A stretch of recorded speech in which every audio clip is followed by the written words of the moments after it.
Gumption, defined as initiative, aggressiveness, resourcefulness, courage, spunk, guts, common sense, and shrewdness.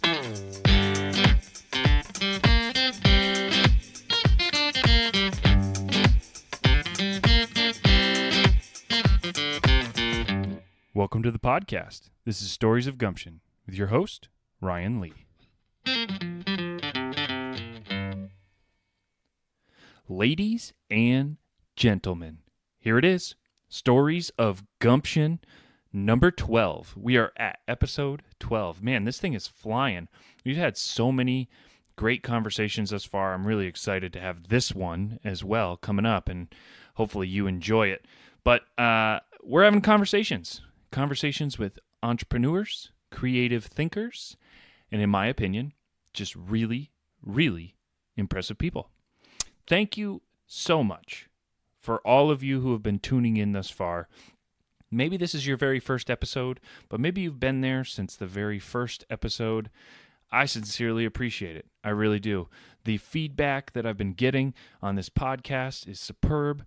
Keep it coming. I love the feedback. I love making it better for you, the listener, and hopefully we will continue to have great conversations with really, really impressive people. Don't forget, if you haven't already, subscribe to this podcast, and you can get an update every time a new episode comes out. I personally like Castbox, the app Castbox, and also Apple Podcasts, depending on the day. I'll use one or the other. But also, Apple Podcasts in particular has a great method for reviewing the podcast. You can give it a star ranking, hopefully a 5 stars, but please consider giving us a review. The more reviews, the better the traction on the podcast, and you can do that on pretty much any platform in its own unique way: Spotify, Apple Podcasts, Castbox. But yeah, give us a review. Feedback is always appreciated. We love it, and I'd be remiss in not saying, also, please, if you haven't already, like and follow us on Facebook, Instagram, LinkedIn, and YouTube.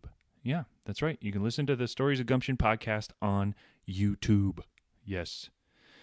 So, as we always talk about, there are some sponsors to the Stories of Gumption podcast. The first one, they've been hanging on, and they just renewed for another sponsorship.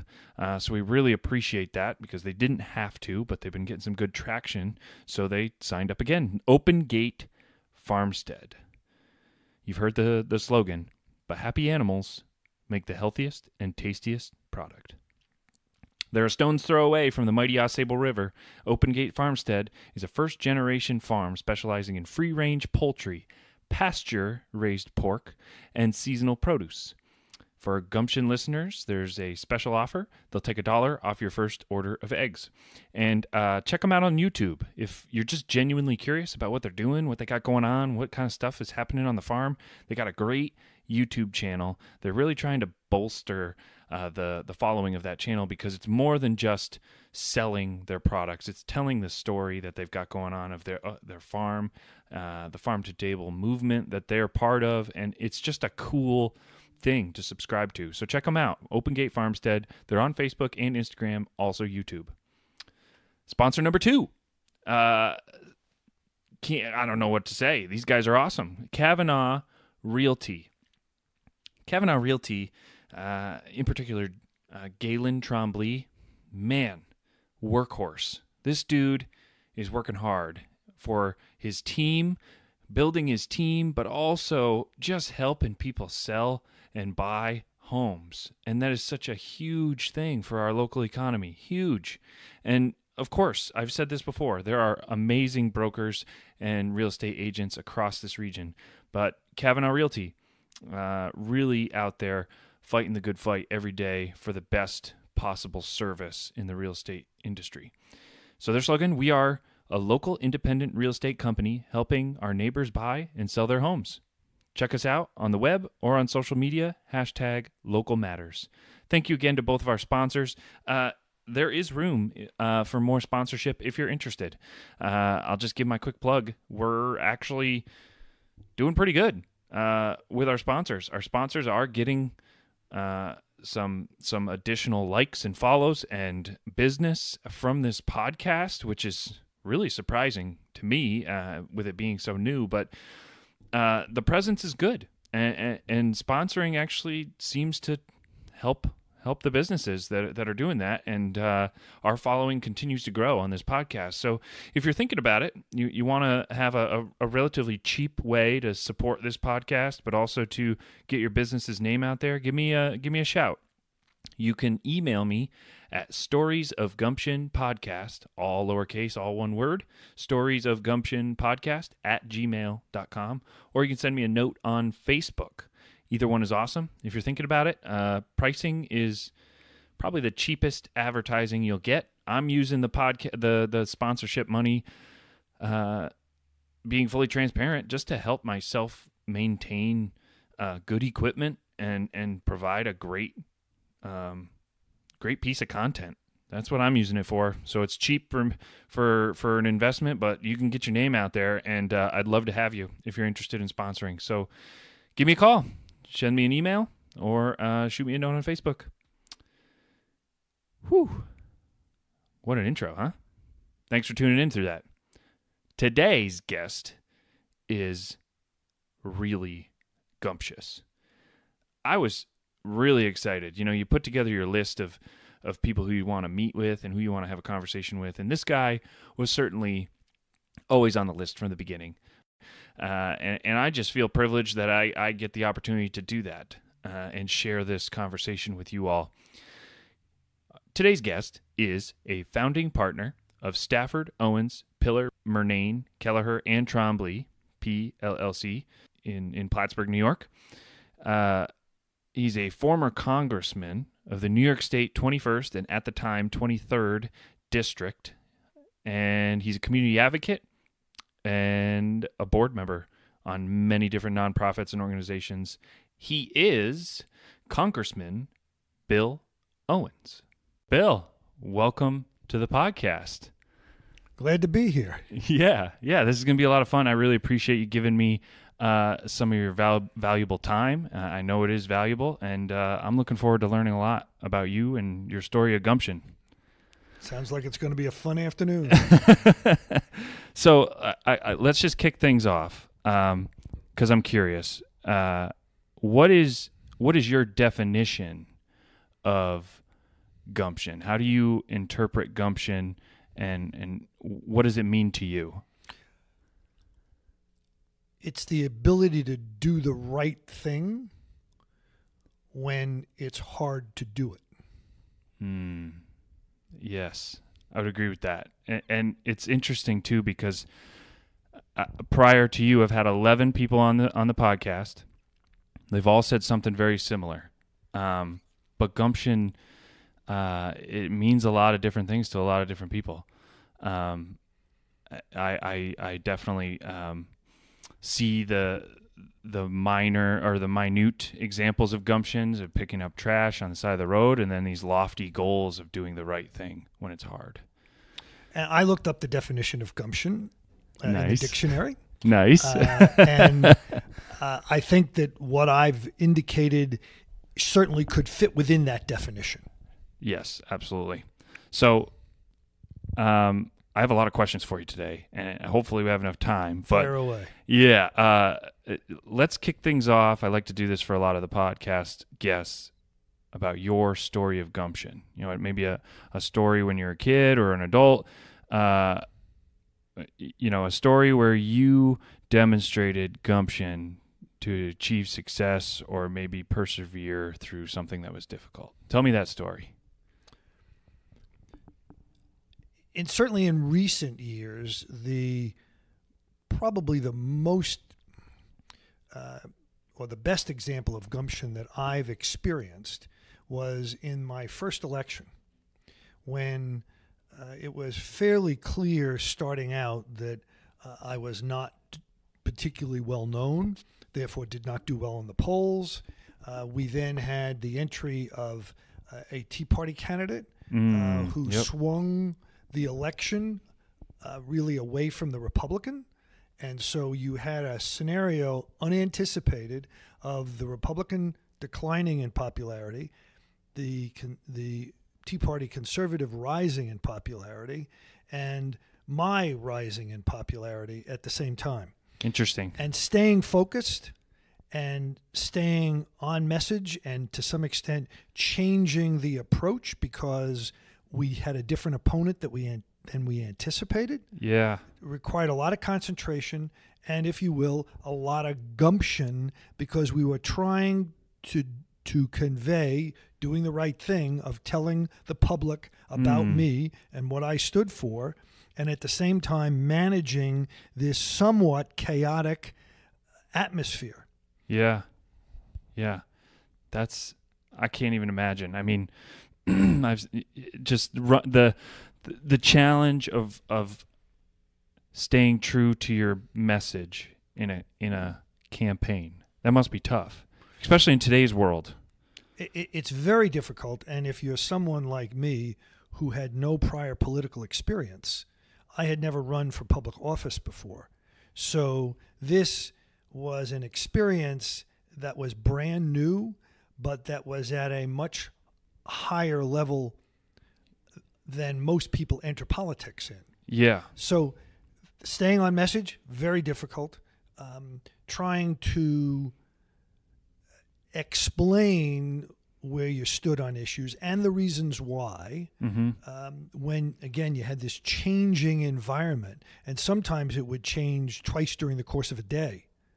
Wow. Where you might be getting bombarded by the Tea Party person on one issue and then bombarded by the Republican on another issue, and trying to make sure that you were, again, staying focused and on message and responding appropriately required a lot of concentration and literally a lot of hard work, intellectual hard work.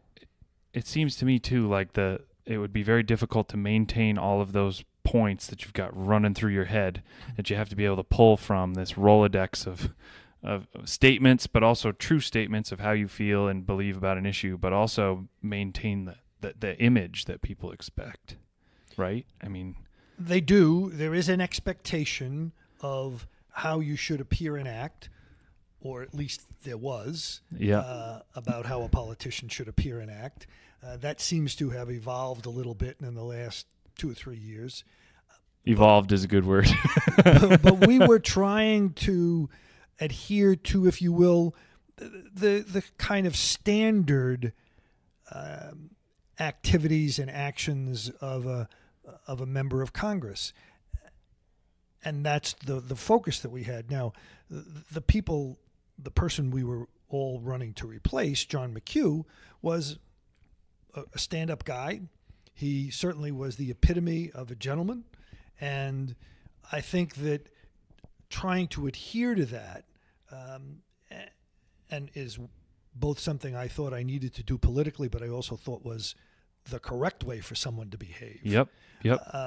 Was difficult when people are, if you will, attacking you in ways that you didn't anticipate.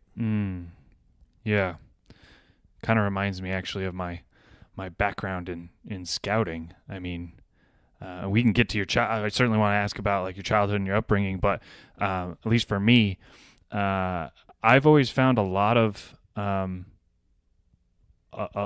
benefit to just remaining authentic to yourself. And I think scouting, the BSA program, taught me a lot about that. Remain trustworthy, all those 12 points of the scout law and those types of things. I imagine you had to pull some of that for sure. But let me ask you about that. So tell me about your upbringing and how it shaped you. What kind of things were you involved in as a kid? Where'd you grow up? Give me that whole young Bill Owens story. Absolutely. Hopefully it'll sound interesting. So I was born in Brooklyn. Okay. Actually around the corner from Ebbets Field. Oh, wow. And Ebbets Field was still there when I was a young kid. After I was 6 years old or so, we moved to Long Island, and I really grew up on Long Island. And I did all the things that most kids do. We were out riding our bikes and playing ball in the literally in the sandlots that were around our neighborhood, and there were many at that time. And we played baseball and football. We played street hockey. Yes. We did all those kinds of things that you'd find in a suburban environment. When I was in Brooklyn, when I went back to visit my grandmother, those kids played stickball. Yep. They also played roller hockey on roller skates. Okay. And we played football in the street. Now, there weren't as many cars, so you could actually have a game that would go on without interruption for at least 5 or 6 minutes at a clip. Oh, wow. And so I had a somewhat broader experience than many kids did, because I would go back to the city at least twice a month to visit my grandmother. So I was interacting with that whole group of friends, and then I would go back to or live on Long Island and had a group of friends there who were more suburban kids. One of the great stories from my perspective of growing up then was my mother used to allow her 5, 6, and 7-year-old son to go with the other kids in the neighborhood over to Ebbets Field and stand outside, first to get the autographs of the players as they were coming into the park, and then to go stand on the sidewalk behind the right field wall during batting practice in the hopes of getting a ball, because if you got the ball, you got in the game and could sit in the bleachers. Interesting. So if you walked up and presented a batting practice ball to the gate, they let you in and you could go to the bleachers. That's pretty sweet. Yeah, it was a great experience. So you're very into sports as a kid. Yes. Tell me some of the lessons you gained that you still take with you today from that. Well, I played in organized sports probably starting around 13 or so, which is different than kids today. They start much earlier. Oh, they're starting at like 7 or 8. Right. Yeah, it's crazy. And we really didn't get there till we were maybe 12, 13 years old. And then I played all the way through college. Oh, okay. So my experiences, first of all, in the sandlot, which is where I spent a lot of time, those experiences forced you to learn how to resolve conflict with other people. Because obviously somebody would call you out and somebody else would say you were safe. Yeah. And you'd have 8 or 10 or 12 kids, and then you had to sort that out in some way. Now, sometimes it became a little bit of like Animal Farm, but in many ways you did learn, okay, if we're not going to be able to go on with the game unless we can resolve this issue. Right. So you found a compromise in order to go on with the game. Right. Now, that didn't always happen instantaneously, but over a few minutes of arguing, finally kids would say, all right, do over. Yeah. And you'd go back and do it over because that was the only solution. Right. So I think that was very important. Later on, playing organized sports, you learn, I think, a lot about self-discipline, because you got to show up to practice every day. Yep. Got to get your homework done. You have to live the rest of your life. You suffer defeat both as a team and individually, so you have to find ways to pick yourself back up. I think it toughens you mentally because, again, you suffer defeat. Again, it may be personal or as a team, and you need to find ways to muster that emotional and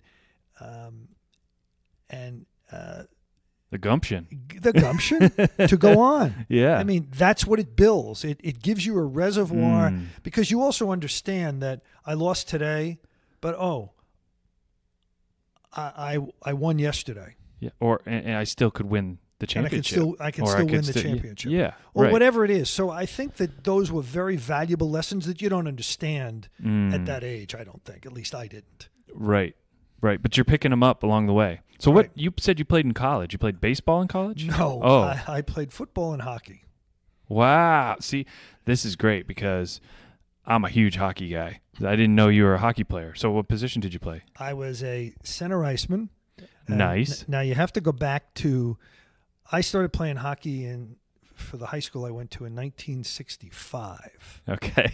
Right? 1965. Now, comparatively, I was huge. Yeah. to the other people who were playing hockey at that time. So you were a bruiser. I wouldn't want to put it that way, but it doesn't sound polite enough. Power forward. A power forward, yes. Yeah. So I could skate reasonably well. Okay. I wasn't a great stick handler, Okay. but I did bring a large body that could be plunked in front of the net while people were shooting, so you'd screen the goalie. That was a big part of what I did. I wasn't that particularly dexterous that I was great at tip-ins. Yep. But that was something, again, I learned to do this. I learned to skate on Long Island when there were very few teams doing that. And I had just a great experience. Played with a lot of neat guys. Met a lot of the Rangers kids, the New York Rangers kids. Oh, wow. Because they lived a couple of towns away from me, and they had a team.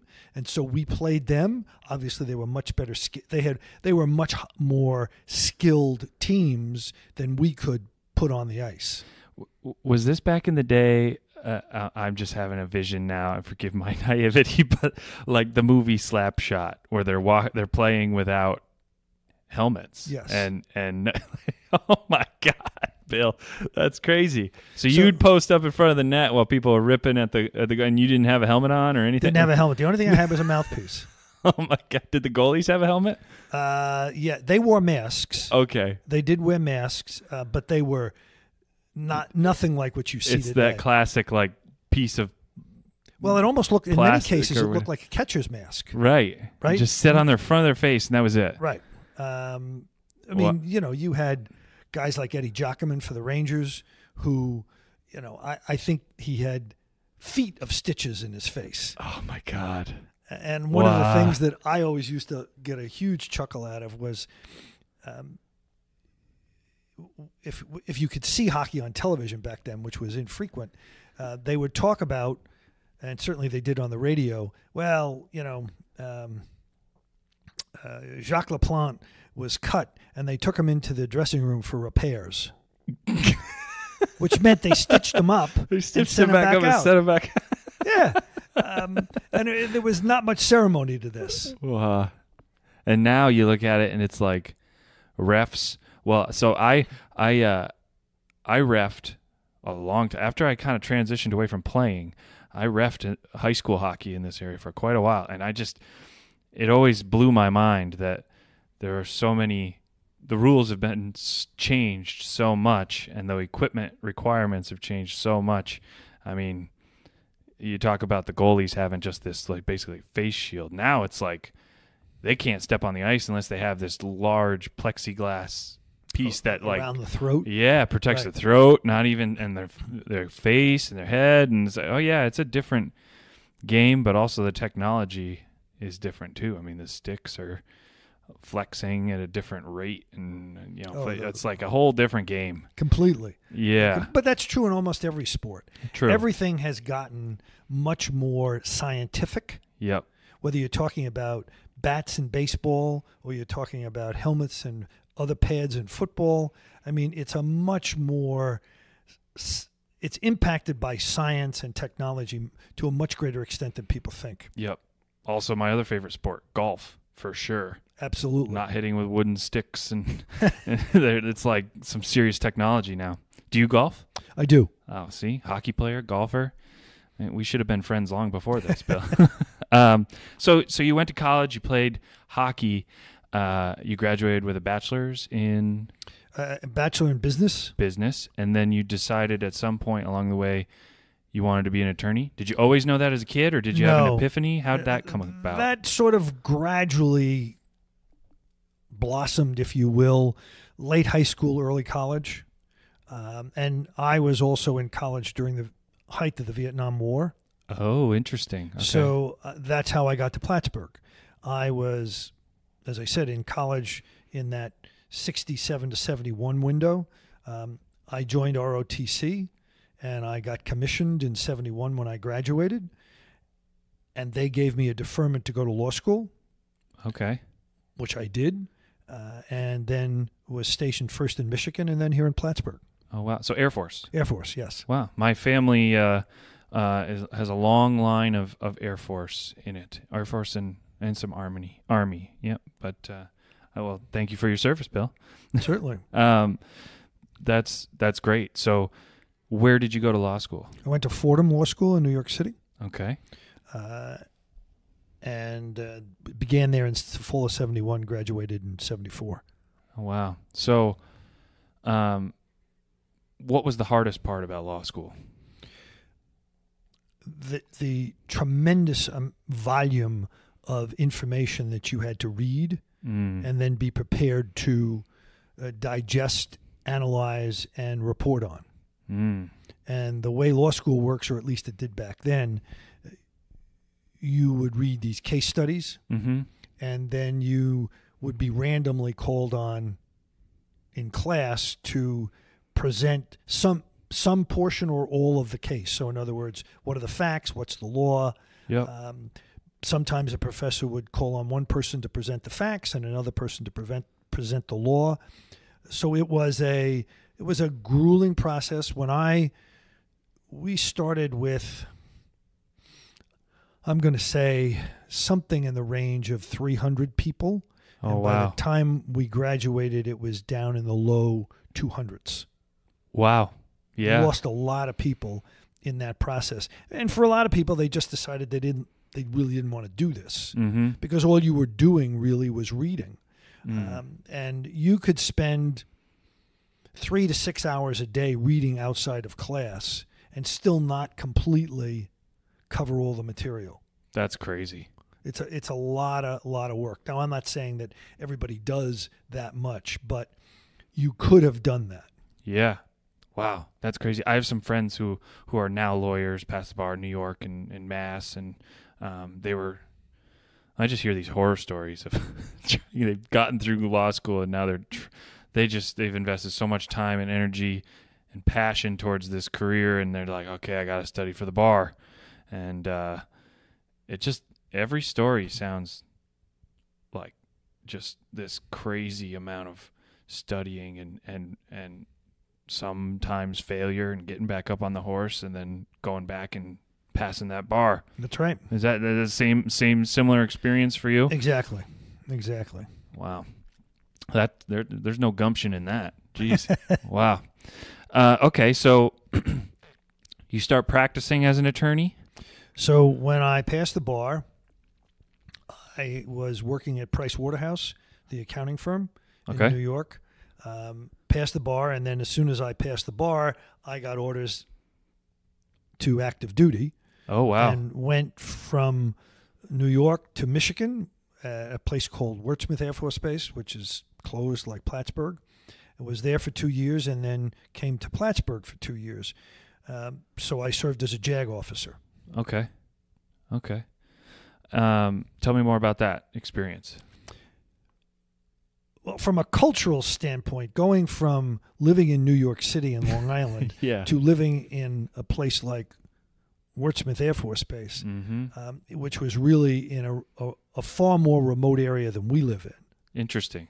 And as I used to joke when we first got there were more people living in our apartment building than there were in the whole town. Wow. And people really had a hard time getting their arms around that. Yeah.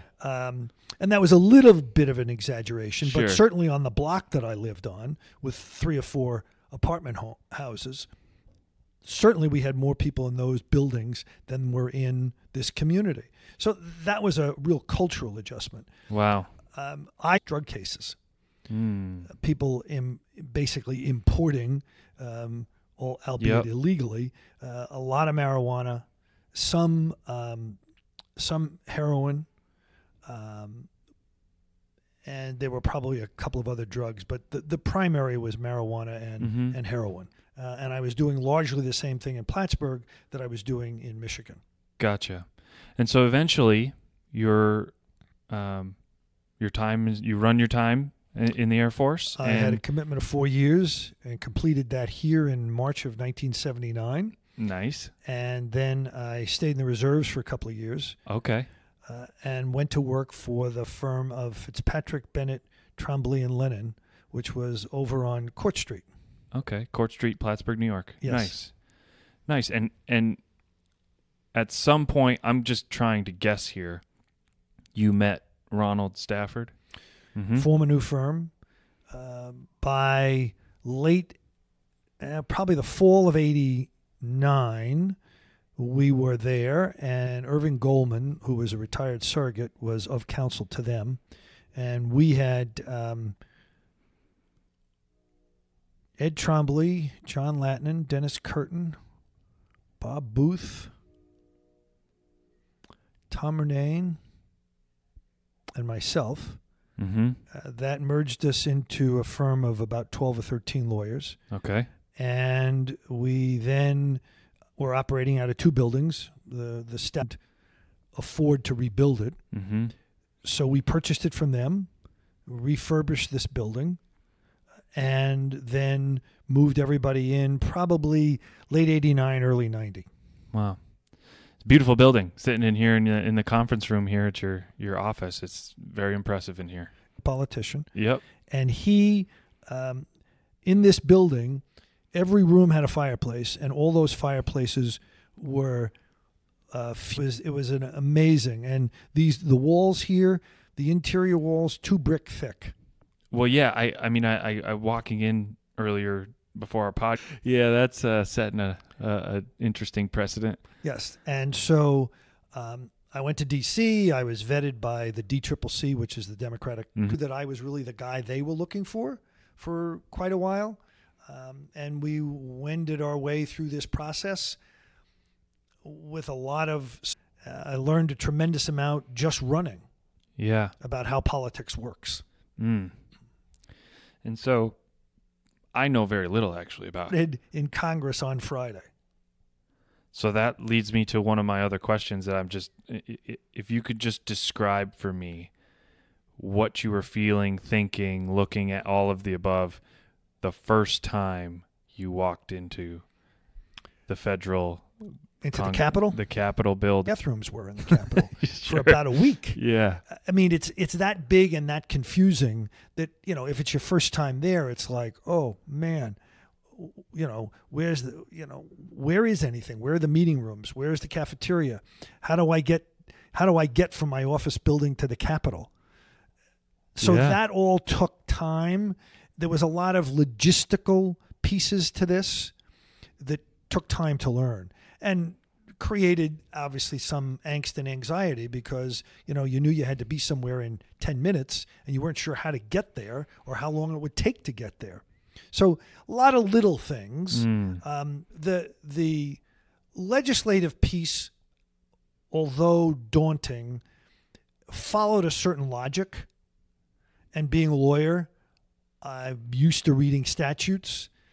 So I could follow once someone explained to me what the logic was and what the steps were. Yep. And once that probably took me a month to sort of really inculcate that into my brain and be able to process things. But once that happened, it was a fairly easy process of creating, if you will, a syllogism that you would look at a piece of legislation, analyze it, and then reach a conclusion.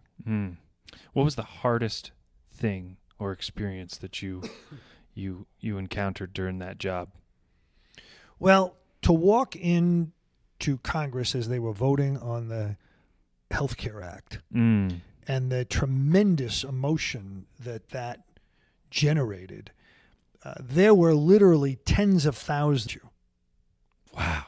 All kinds of pleasant things.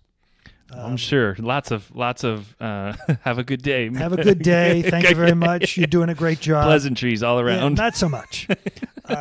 So that was kind of a shock. Sure. Because I had never been in a position where public hostility had been foisted on me. It was a completely new experience. And I thought that you could talk to people and explain your position and come to some rational understanding, and that wasn't very successful either. Interesting. So that was a surprise and a disappointment to me. But that was a very difficult transition to make amongst all the other things that were happening to me because I was dislocated from my family at the same time. Right. Right. My wife was back here in Plattsburgh. Turmoil. And the counter to that was how interesting it was, Mm. because you were learning something new every day. Yeah. Because literally the first week I was there, I was being visited by people from the district who had an issue they wanted to discuss. So you're learning all these pieces of the puzzle, and then trying to put them, and then like a jigsaw puzzle, trying to put them back together again. Yep. Were there any really like amazing interactions that you had that were memorable, that were worth sharing with any like very famous politicians or anything that's like just worth? Well, I certainly had substantial interactions with Speaker Pelosi. Mm-hmm. Sorry. No With problem. Speaker Pelosi. Yep. Met with President Obama a number of times. Interesting. I had interactions with Paul Ryan and John Boehner Yep. on a fairly regular basis. Yep. And, so many of the people were high profile and were known on television. I had some interaction, although not tremendous interaction, with members of the cabinet, particularly Obama's cabinet. But all of them were interesting, brought a perspective to the table, were articulate in expressing that perspective. So you learn something new every day, whether it was sitting on the floor of the House listening to people speak, whether it was visiting with constituents, whether it was visiting with members of the administration. You got a lot of information and the ability to ask questions. Yeah. That's amazing.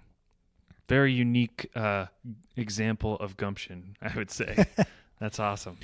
A funny story about John McHugh. Sure. I was on the Armed Services Committee, and of course, as Secretary of the Army, he had to testify in front of the committee. That's a nice story because it shows, different political parties getting along. Right.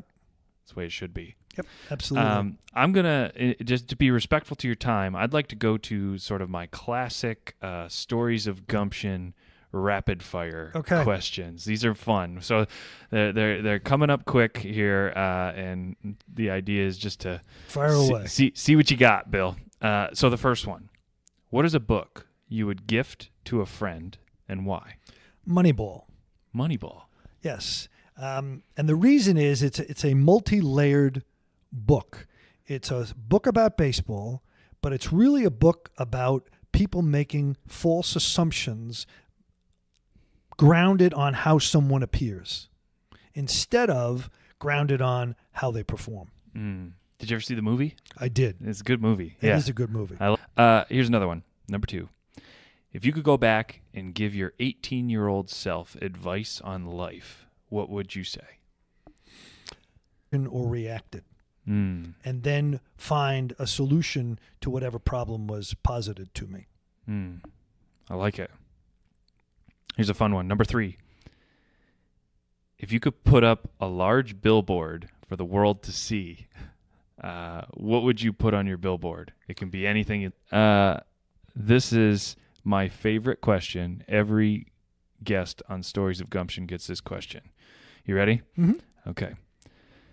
If we could assemble a 3-person board of directors to coach and mentor you through the rest of your life, the quote-unquote board of directors for Bill Owens, so to speak, who would you choose? They can be alive, deceased, famous, or not, but who would you choose to be on your board of directors?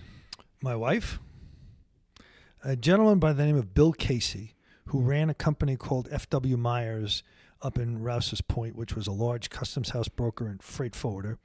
Taught me a lot about business and, if you will, how to operate in the world. And my father. Give me a little more. Tell me about your father. Went to school on the GI Bill, got a degree in civil engineering, and worked his entire life as a civil engineer, basically working on construction jobs. And he was a quiet, somewhat reserved person, more introspective than I am. Yep. She's a real planner. Yeah. She's a very solid, hardworking human being and did a great job in Congress. Congratulations. Our firm is probably the largest in the area. We have the ability to do most kinds of work, whether it's for an individual, a corporation, a for-profit, a not-for-profit. We do estate planning. We do residential house closings. We do HR work for lots of companies. It's a broad spectrum practice filled with good lawyers, good people who are active in the community. And we try and respond to people's needs realistically and timely. We can be reached if you need us at 1 Cumberland Avenue in Plattsburgh, New York, 518-561-4400. And you can reach me at wowens@staffordowens.com. Fantastic. Bill, one more time, thank you so much. Congressman Owens, thank you so much for your time. And I look forward to sharing this podcast with the world. Thank you very much, Ryan. It was a great time. Take care.